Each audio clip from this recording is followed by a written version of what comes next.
18h, 19h.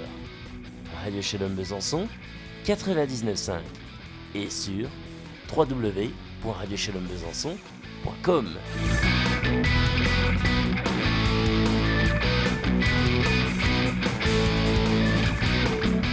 Bonsoir à toutes et à tous. Bienvenue dans votre émission Soyons Sport de 18h à 19h30. Vous pouvez nous capter, comme on dit, sur le www.radioshalombesançon.com ou le 99.5. Bon messieurs, tout va bien? Thomas, ça va mieux, j'espère? Bonjour Fred, oui, ça va mieux. J'ai eu la chance de tomber malade la semaine dernière où il n'y avait pas d'émission. Fred, ça va? Ça va, ça va être mon anniversaire après-demain. Donc. Écoute, je vois pas de bouteille là. Qu'est-ce qui se passe? Oui, il faut payer son coup, Fred. Oui, c'est non, comme ça. j'ai pas pu. Non, pour lundi prochain, d'accord. Oui, sans doute, oui. Bon, vous êtes chaud, il y a le derby ce soir contre Strasbourg. Ah oui. Eh oui, ce soir, on va en parler justement dans la partie Ligue 2. Mais avant ça, on va s'intéresser à la Ligue des Champions féminine. On a deux clubs qui sont en demi-finale, c'est assez extraordinaire. On va s'intéresser également, on reviendra sur la division 1 féminine dans la foulée. On va s'intéresser à la finale de la Coupe de la Ligue entre Paris et Monaco. J'avais la chance d'être présent au Parc OL où j'ai passé un beau moment. On va parler également de la Ligue 1, on va parler de la Ligue 2 avec le FC Sochaux-Montbéliard, comme on l'a dit tout à l'heure, qui va être en déplacement du côté de Strasbourg. Il y aura également dans cette émission une place à gagner pour Niort, car vendredi, c'est déjà le match à domicile contre Niort. Ça va être une grosse semaine pour l'équipe sochalienne. On va s'intéresser également, comme je l'avais dit, à l'actualité régionale. On aura aussi, on va s'intéresser au sport mécanique aussi ce soir. Il n'y a pas de championnat de CFA, de CFA2, les équipes étaient... CFA, oui, non. J'ai pas cette information là, j'ai dû rater quelque chose. Enfin bref, tu me la diras tout à l'heure. J'ai eu un week-end marathon, donc j'ai pas pu tout voir. Je l'ai là. On en parlera tout à l'heure. On va déjà, oui, il y aura le président du motocross des Trabones qui sera là avec nous. On parlera sport mécanique. On essaiera d'avoir aussi l'avocat du FC Sochaux-Montbéliard, Yanis Zoubeidi, de faire également. Et on aura aussi deux personnes en fin d'émission qui viendront nous parler d'une course qui aura lieu sur Besançon. Et puis, je pense que j'ai rien oublié. Je pense qu'on va pouvoir démarrer justement avec la Ligue des Champions féminines.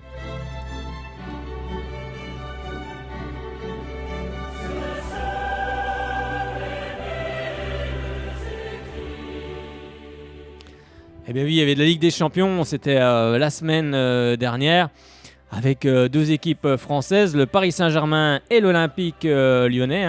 Le Paris Saint-Germain qui s'était incliné face au Bayern Munich à Munich 1-0 et qui au match retour a infligé une correction à cette équipe allemande 4-0. Et il y avait également l'Olympique lyonnais qui s'était imposé à Wolfsburg 2-0 et qui s'est imposé du côté de Lyon 1-0. Donc deux équipes qui se sont qualifiées pour les demi-finales de la Ligue des Champions. En tout cas, c'est une très bonne chose pour le football français, le football féminin en l'occurrence, avec aussi des autres rencontres, avec le FC Barcelone qui s'est qualifié aussi face au FC Rosengard, avec Manchester City également. Et d'ailleurs, les deux équipes, l'équipe parisienne rencontrera justement le FC Barcelone. Ce sera peut-être un remake, Thomas, mais chez les féminines. J'espère que ça sera le même match. Enfin, les mêmes matchs. Et puis Lyon également qui sera opposé à Manchester City. D'ailleurs, si quelqu'un pouvait me confirmer justement que c'est bien Manchester City, parce que moi je suis resté, pour tout vous expliquer, j'ai eu un week-end assez marathon, une semaine compliquée, donc il peut y avoir quelques ratés dans cette émission ce soir, mais rassurez-vous, il n'y en aura pas beaucoup. Eh bien oui, justement, le Paris Saint-Germain sera opposé justement, je l'ai dit, au FC Barcelone. Match aller le samedi 22 mars à 20h45, match retour le samedi 29 à 20h45. Et puis on a Lyon également à la même heure. Ce seront exactement les mêmes dates. On espère, ça serait bien qu'on ait un PSG Lyon en finale ou Lyon PSG en finale. Ça serait pas mal, n'est-ce pas Fred? Ça serait bien quand même. C'est possible en plus, les Lyonnaises sont excellentes, les Parisiennes sont pas mal non plus, donc c'est après, il faudra battre Barcelone, parce que c'est quand même une belle équipe aussi. Oui, mais il y a moins d'écart sur le papier entre les féminines qu'entre, sans faire offense au PSG français, masculin, je veux dire que, vous avez compris ce que je veux dire, quoi. Et justement, on va écouter les réactions des joueuses des joueuses de cette équipe parisienne qui ont fait la fête. Vous allez entendre justement, alors je vais essayer de bien le prononcer, Krizinek Katarzina, Delannoy Sabrina et Laura Georges. Ce sont les joueuses parisiennes avec le cri de guerre dans les vestiaires. Et vous allez entendre également Jean-Michel Aulas et Gérard Prêcheur qui lui revient sur la frustration d'un entraîneur quand il est au bord du terrain et qui ne peut pas intervenir justement pour son équipe.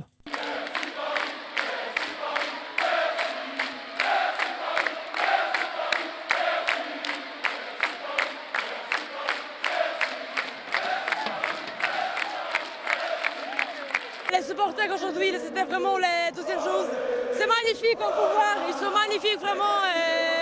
J'espère que les prochains matchs avec Barcelone, c'est ça? Ouais, ils sont là aussi, on va être tout ensemble. Et j'espère qu'on va faire la fête aussi comme ça, qu'on est qualifié à la finale encore. Je pensais pas vivre un moment comme ça un jour, vraiment. C'est que du bonheur de partager ces moments-là avec les supporters. Et le blason, je l'aime plus que tout. Et merci à tout le monde. Qui a dit qu'on allait pas en demi. Ils ont répondu à l'appel, franchement merci, un grand merci à eux. On avait besoin d'eux, j'aurais dit c'était notre 12e homme, 12e joueuse. On l'appelle comme il veut ou comme elle veut. Merci au public, aux ultras, au public parisien, à tous les jeunes qui sont venus. Franchement ça fait bien, ça fait du bien. Merci à eux.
Oui, c'est un match véritablement exceptionnel. C'était une finale, c'est ce qu'on s'est dit avec les dirigeants de Wolfsburg avant la lettre. Un peu dommage que effectivement les deux, je pense, meilleures équipes européennes se soient rencontrées dès le quart de finale. Mais c'est le lot, je dirais, de cette Coupe d'Europe. Donc il va falloir déjà bien récupérer parce qu'on a vu que voilà, il y a du chemin à parcourir. Je crois qu'il faut qu'on arrive à bien se remettre aussi en cause parce que même en ayant probablement les meilleures joueuses, on voit que le collectif doit être encore meilleur si on veut résister aux meilleures équipes d'Europe. Donc voilà, donc on va réfléchir à tout ce qui s'est passé, savourer parce que battre cette équipe de Wolfsburg, c'est pas donné à tout le monde, mais c'est vrai qu'on a eu très chaud et qu'il fallait pas être cardiaque. Vu le niveau de cette rencontre, du match aller et de ce match retour chez nous au Parc OL, voilà, on jouait une finale sans faire abstraction de ce qui va, sans faire abstraction de ce qui va se passer après. On jouait une finale, quoi. Chez nous, au Parc OL, devant 15 000 sur le stade,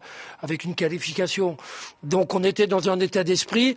On savait que le match allait être difficile, et je vais vous expliquer pourquoi. Donc on était là, bon, on avait envie on était solidaires avec les joueuses, comme on l'a été tout au long de la semaine et dans la préparation du match. Donc voilà, et c'est tellement frustrant d'être sur le banc et de voir que le jeu, on fait un métier où le jeu est joué par les autres. D'accord. Donc cette frustration fait qu'on la comble de temps en temps. Ben voilà, en intervenant, on conteste les décisions de l'arbitre, on saute, on fait des allers-retours, voilà.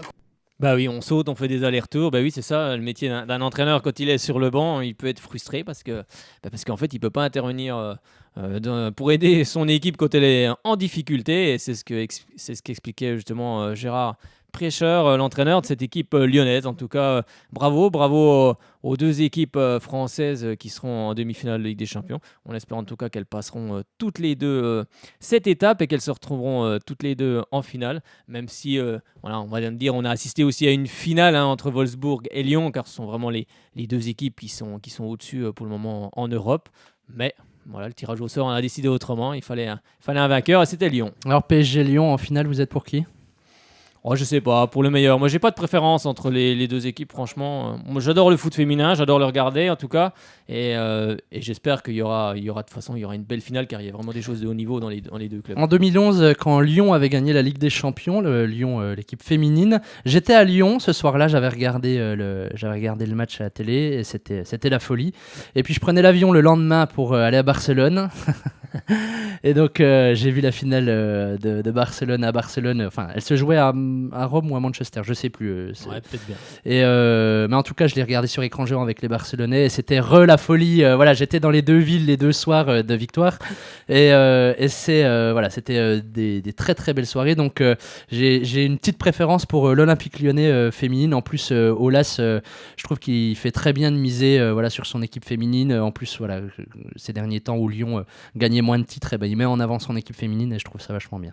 Oui, c'est vrai, autant on peut critiquer le président sur d'autres aspects, mais c'est vrai que autant son équipe féminine, il vient voir les matchs, il s'intéresse, il la suit, donc ça c'est quand même important, il met les moyens aussi également. L'équipe masculine c'est pareil, il la suit, il a fait le grand stade, après on peut le critiquer sur beaucoup de choses, mais en tout cas il essaye de mettre son club en avant, il essaye de lui donner une dimension qu'il aura bientôt, j'en suis persuadé, parce que Lyon est en train de grossir, mais bon, ça se fait par étapes, il faut déjà un gros stade, après ça va venir, on en parlera tout à l'heure, je parlerai du stade, je vais passer un excellent moment. Bon, on va clore cette page Ligue des Champions, et puis justement on va vous donner le résultat de la 18e journée de championnat cette fois-ci, avec Montpellier qui a battu Marseille 5-0, toujours chez les féminines, avec Metz qui est allé s'imposer du côté de Rodez 2-1, l'Olympique Lyonnais justement qui a battu, en fait, on va dire c'est le rival chez les garçons, là on peut dire que ça peut être le rival chez les filles aussi, l'AS Saint-Etienne 6-0. Autant dire qu'elles ont pris une grosse raclée. Le Paris Saint-Germain a été tenu, lui, en échec par Guingamp, 3 buts partout. Soyo et Juvisy, 1 but partout. Et Albi est allé s'imposer du côté de Bordeaux, 2-1. Et bien au classement, ça donne ceci, avec l'Olympique Lyonnais qui reste en tête avec 51 points, devant Montpellier 43. Le PSG est 3e avec 42 points. Et en dernière position, toujours cette équipe Messine avec 9 points. Allez, on va passer cette fois-ci à la Ligue 1.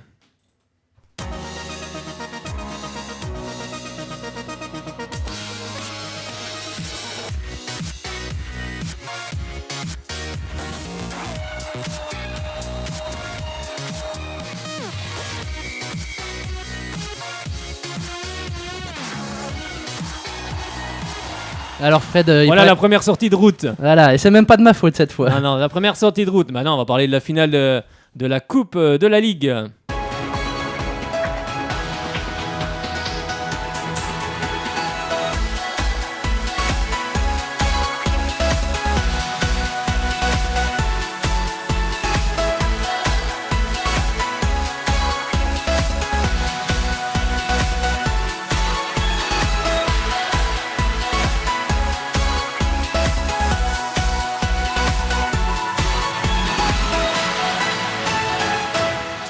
Eh bien oui, c'était ce samedi à partir de 20h45. C'était la finale de la Coupe de la Ligue entre le Paris Saint-Germain qui devait se racheter notamment de son exploit en Ligue des Champions face au FC Barcelone où ils avaient pris 6-1.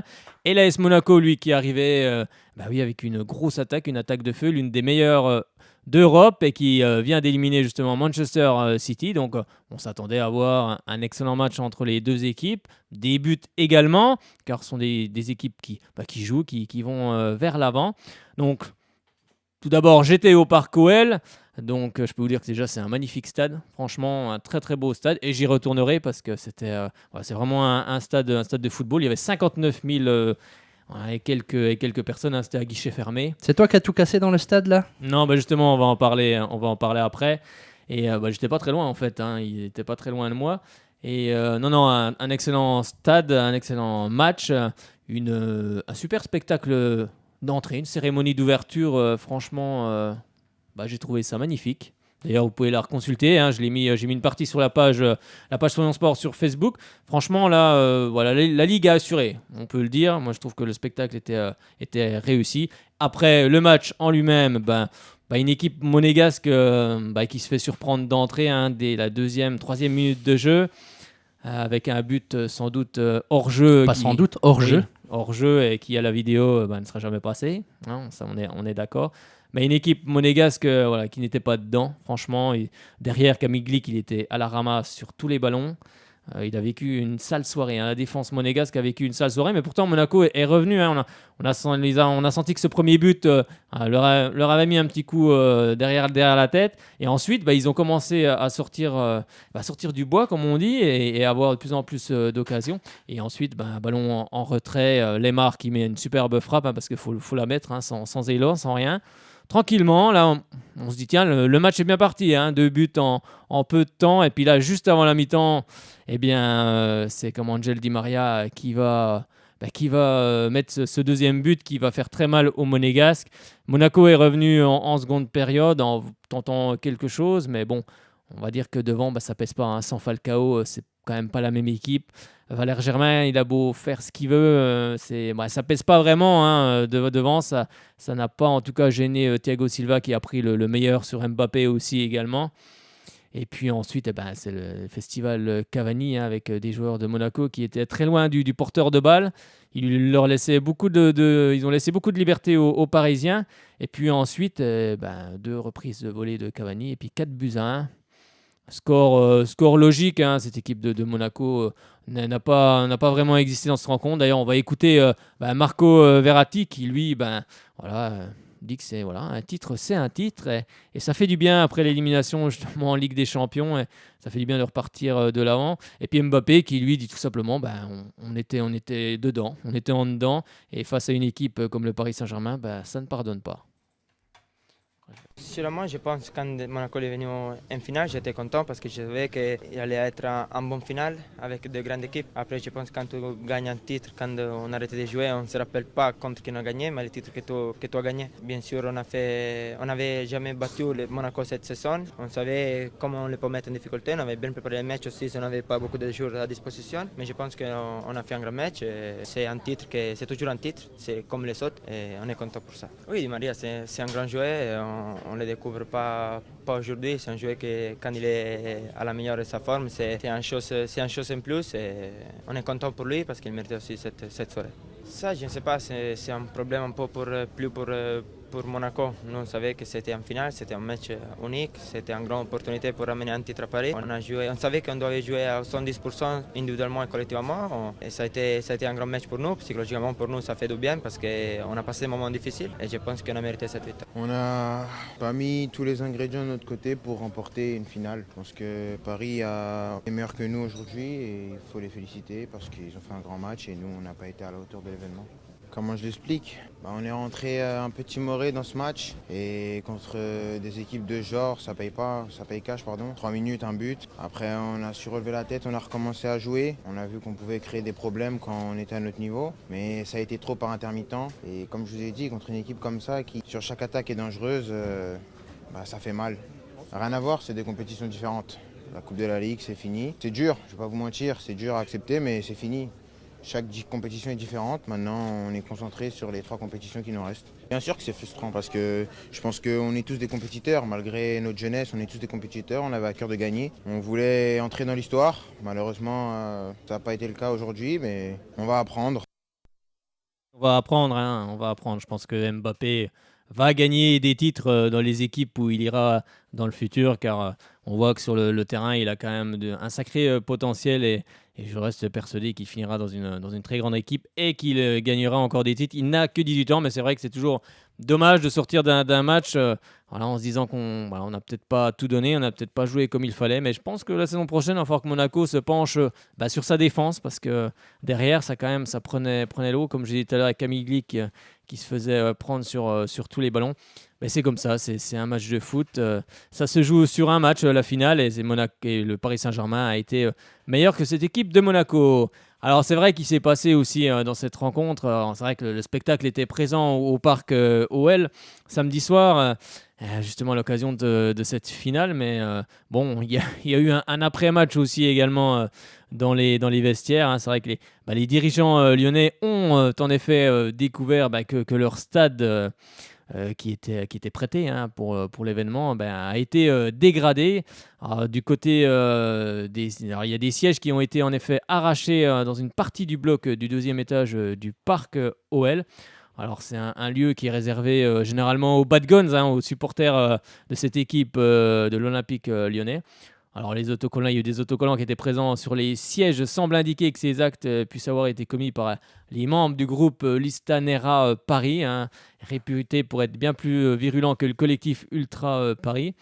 Alors il est vrai que l'Olympique lyonnais, justement par l'intermédiaire de son stadium manager Xavier Pierrot a tenu à réagir à l'issue de la finale. Comme il dit, nous avons procédé à un état des lieux entrant, nous en ferons un sortant et la facture sera présentée à la Ligue qui la fera passer au Paris Saint-Germain.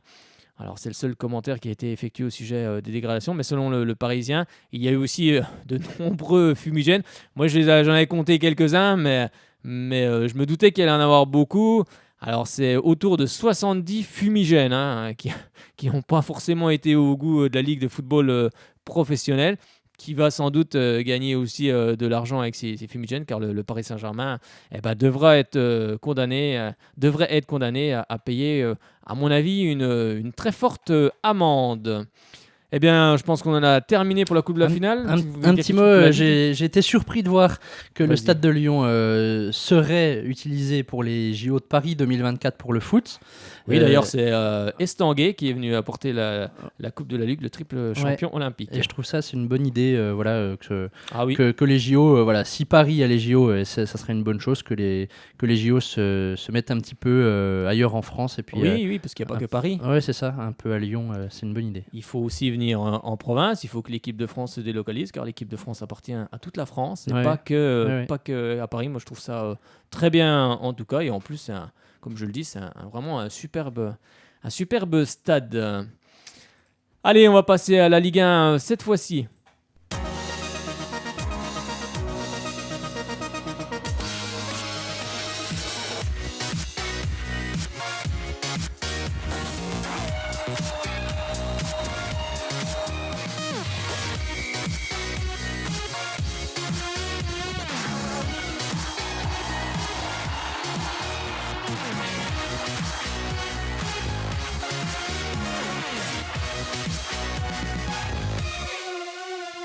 Allez, place à la Ligue 1 et à la 31e journée qui commençait ce vendredi 31 mars à 19h avec Guingamp qui recevait l'équipe de Nancy, une équipe de Nancy qui devait se reprendre après sa piètre prestation face à Lorient à domicile où ils s'étaient inclinés 3-2 et ils se déplaçaient du côté de chez Antoine Camboré des Guingampais.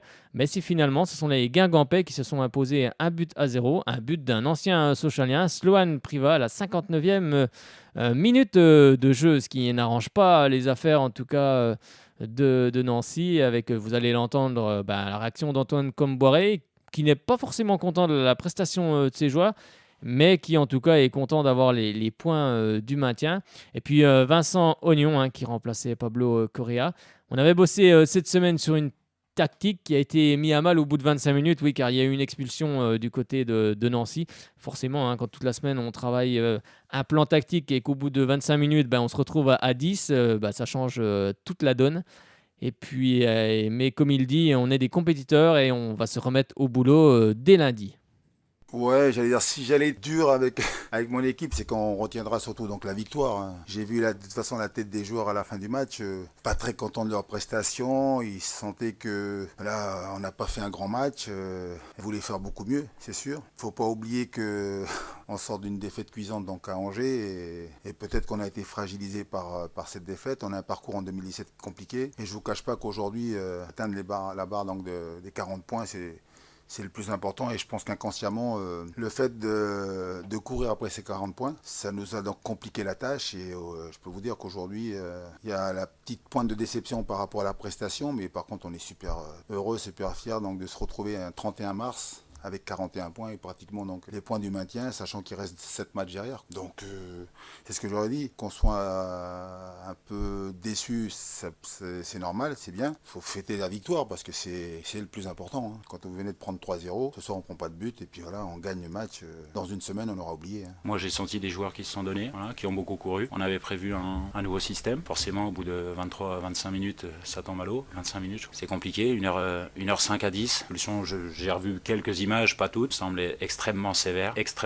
Le joueur a repris le jeu très très rapidement. C'est maladroit peut-être en tombant. Voilà. À partir de ce moment-là, le système, tout ce qu'on a travaillé cette semaine, c'est un peu tombé à l'eau. Il a fallu résister. On a craqué qu'une fois, mais c'est une fois de trop. Alors, ça va, c'est jamais la patate après une défaite. Voilà. Mais nous, on est des compétiteurs et on va dès demain, dès lundi, rebosser comme des chiens pour s'en sortir, parce que c'est dans le travail qu'on trouvera le salut.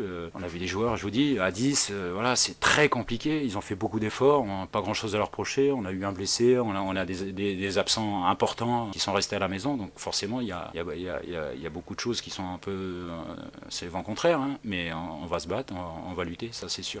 Bah oui, on va lutter. Quand on joue pour le maintien, il faut lutter, il faut combattre tout le temps. Il va falloir être costaud dans les têtes également du côté de cette équipe de Nancy.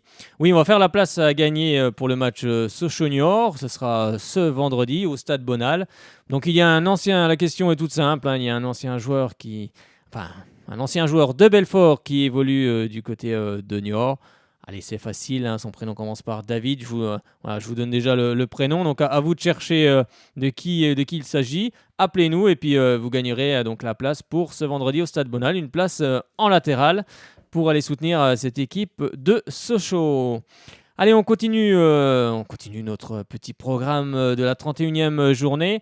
Avec ce samedi un match qui avait lieu à 17h. C'était l'Olympique de Marseille qui recevait Dijon.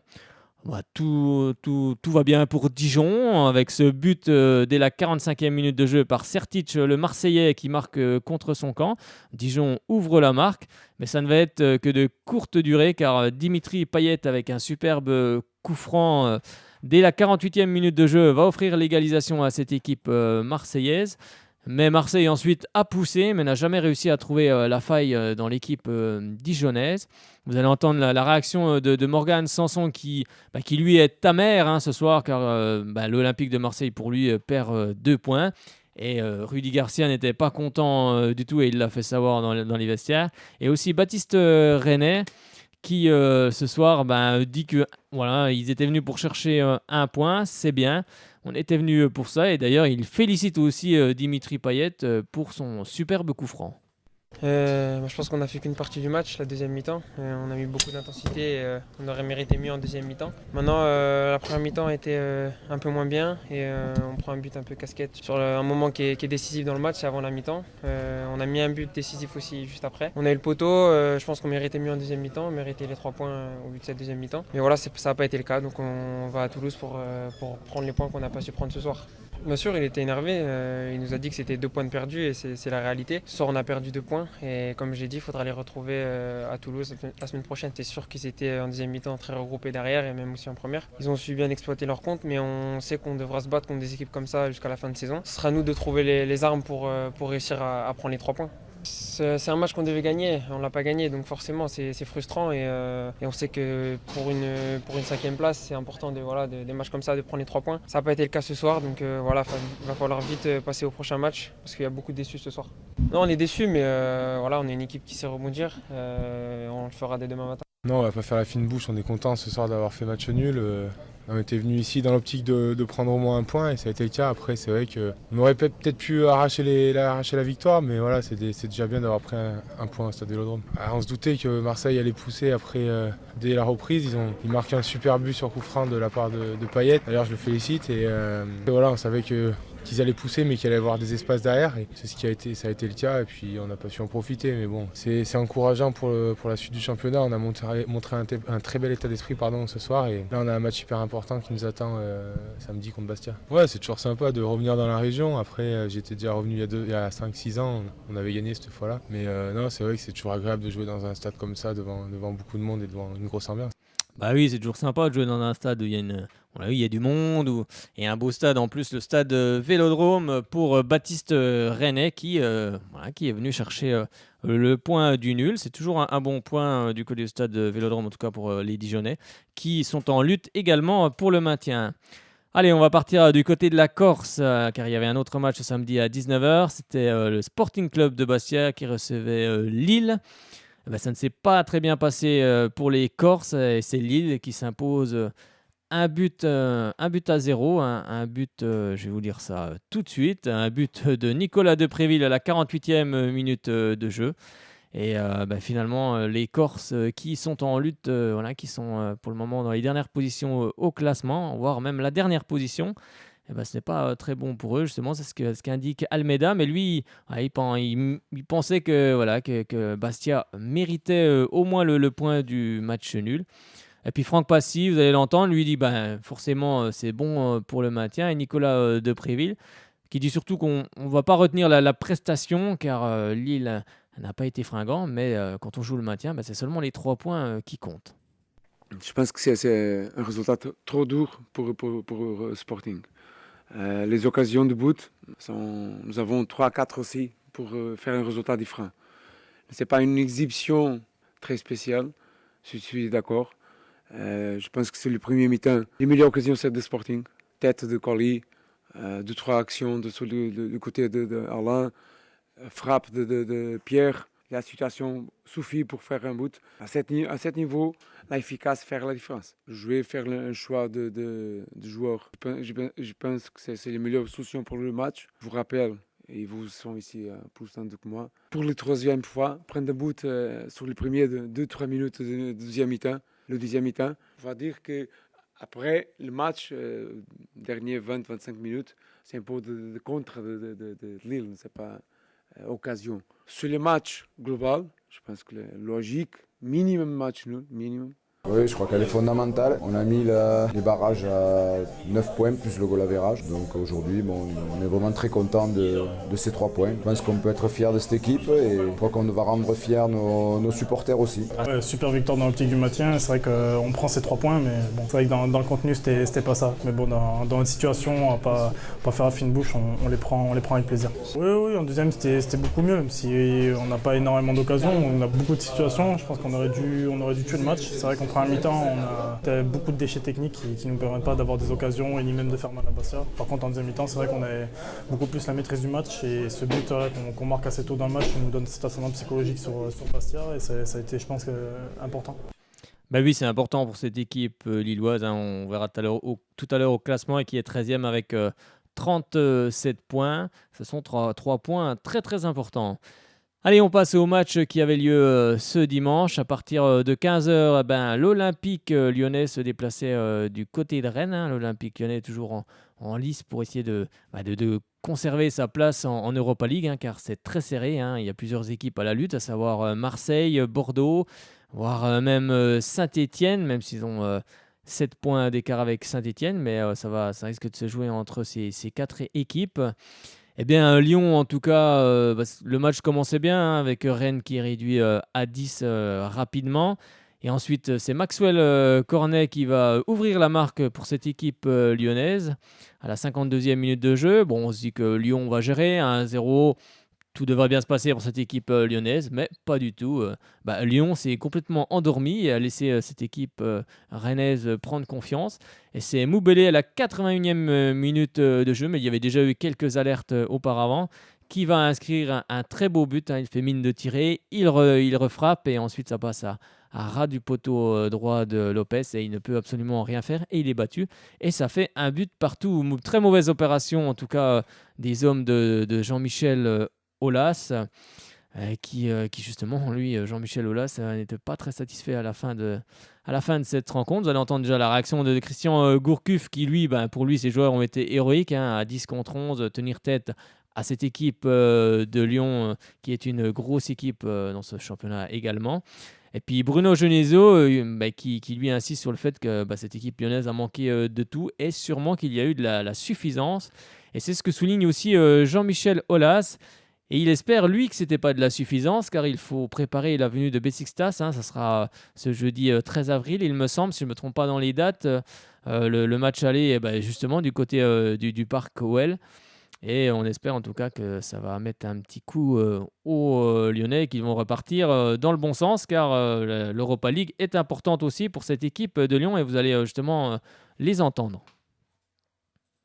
C'est un bon point, ça c'est évident, compte tenu des circonstances, c'est un très bon point. Même si après, sur le plan du spectacle, on aurait souhaité jouer au foot davantage, parce que le ballon, on l'a pas eu suffisamment, et c'était les circonstances qui l'imposaient. J'aurais aimé qu'on joue un match, on a fait de la résistance, mais après, évidemment, le comportement des joueurs a été héroïque. C'est à la fois dans la solidarité, dans la générosité, mais aussi dans l'intelligence, parce que je pense qu'on a géré notre infériorité numérique avec beaucoup d'intelligence. Ce qu'il fallait, c'était tenir le plus longtemps possible pour pouvoir après lâcher les chevaux en fin de match.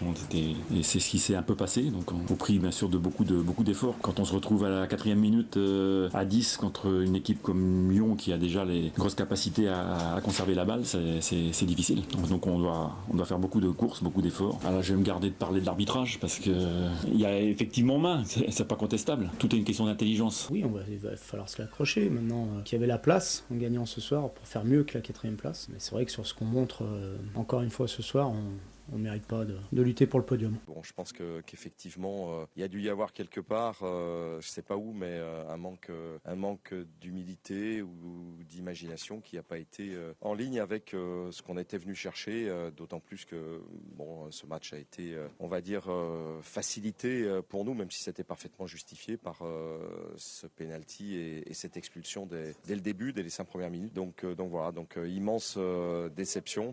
J'allais dire une de plus. J'espère que c'est pas celle de trop, parce que c'est vrai qu'on avait besoin pour bien terminer cette saison, d'une part de ce résultat et d'autre part de pouvoir bien préparer le match contre Beşiktaş, qui est aussi considérable sur le plan de Oui, un match considérable également face au Beşiktaş, car l'Europa League est aussi importante pour cette équipe de Lyon. Ça sera pas cette semaine, ça sera celle d'après. Hein. Oui, c'est ça, le 13 donc. 13 avril, c'est bien ça ? C'est ça. D'accord, eh bien, en tout cas, on espère que cette équipe lyonnaise passera cette équipe turque du Beşiktaş avec le match aller à domicile et le match retour là-bas, dans une ambiance, à mon avis, de folie. Donc j'espère qu'on en reparlera d'ici là, en tout cas. Allez, on passe cette fois-ci à Nantes-Angers. Nantes qui recevait les Angevins de Stéphane Moulin, de Famara Diédhiou, ou encore de Karl Toko et Cambi. Et c'est finalement Nantes qui s'est imposé 2-1.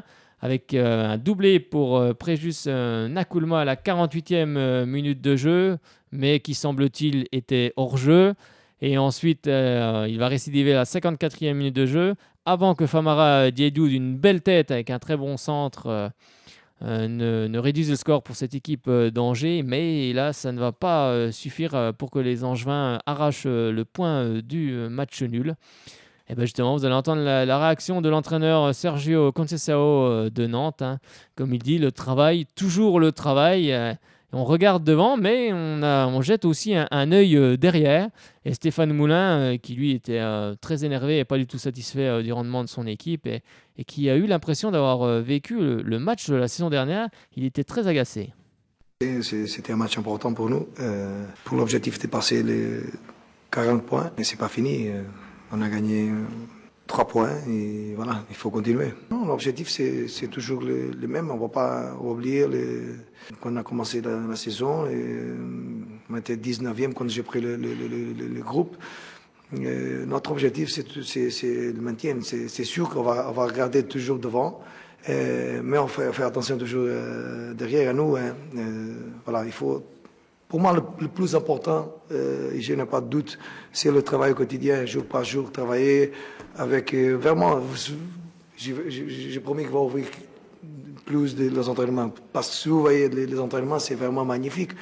C'est des entraînements compétitifs, ils ont vraiment envie. Et après, on voit ça dans le match. Voilà. Bon, mon premier sentiment, c'est déception. Déception parce qu'on n'a pas été à notre niveau ce soir, donc 1 et 2 on a perdu. Voilà, donc ce soir c'est pas une bonne soirée. C'est un mauvais refrain ici. Et on voulait arrêter cette mauvaise spirale contre eux, quoi. Voilà, on n'a pas été suffisamment performant pour le faire. J'en sais rien, faut demander aux joueurs. En tout cas, moi j'ai pas vécu ça comme ça. Mais force est de reconnaître et de constater que ouais, c'est pas terrible parce que j'ai l'impression d'avoir revu le match de l'année dernière, donc ça me plaît pas trop. Bah voilà, ça plaît pas trop à Stéphane Moulin qui était bien sûr agacé, hein. Quand on perd, on est toujours énervé car on aime gagner des matchs quand on est compétiteur. Allez, on passe cette fois-ci du côté de Montpellier, hein. Montpellier qui est 15e avec 33 points, hein, pas très loin non plus, à 5 points de Nancy qui est premier relégable et qui se devait aussi d'engranger des points pour se sauver très très vite en recevant le Toulouse de Pascal Duprat, et ce sont finalement les Toulousains qui se sont imposés 1-0, un but de leur buteur arrivé au mercato cet hiver, Andy Delors, à la 45e minute de jeu.